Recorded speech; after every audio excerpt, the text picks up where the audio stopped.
Le nom de Xavier Bertrand, président LR de la région Hauts-de-France, revient régulièrement comme Premier ministre de cohabitation.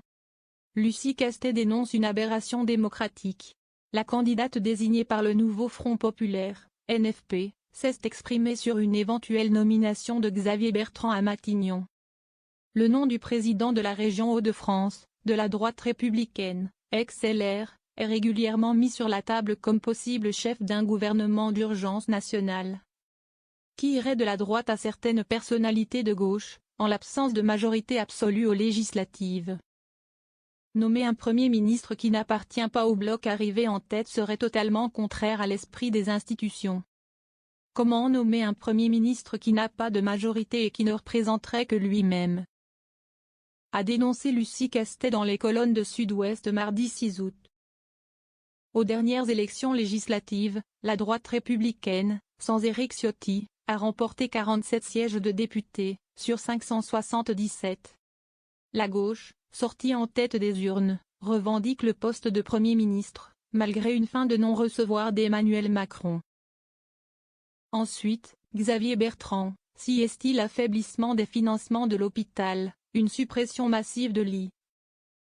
L'explosion des constructions de PAD privés, une réforme injuste des retraites, poursuit-elle, en référence à ses responsabilités ministérielles passées.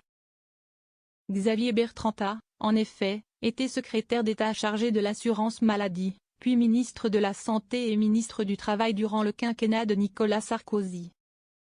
Alors que le camp présidentiel vient d'être sévèrement sanctionné, cette hypothèse Bertrand est, d'un point de vue démocratique, une aberration, martèle-t-elle auprès du quotidien. Lucie Castet est prête à trouver des compromis.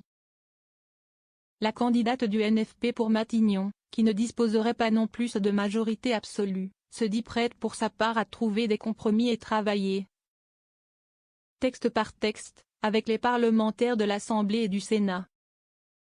On propose de mettre des recettes en face de nos dépenses et de le faire au rythme des discussions à l'Assemblée nationale.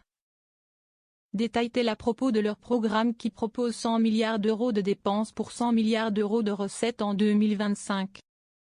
Mon souhait n'est pas de faire passer le budget par 49.3 mais, si on y est contraint, on le fera, souffle-t-elle. Concernant notamment le SMIC à 1 600 €, un des intangibles du NFP, Lucie Castet concède que ses modalités de mise en œuvre doivent être discutées. Quant à la réforme des retraites, elle peut être abrogée très rapidement, ils se tourneront ensuite vers les partenaires sociaux pour aborder les modalités de financement.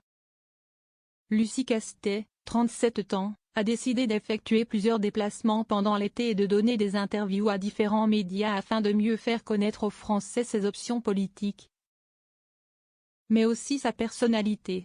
Elle était totalement inconnue du grand public lorsque l'Alliance de gauche a proposé son nom pour Matignon, le 23 juillet.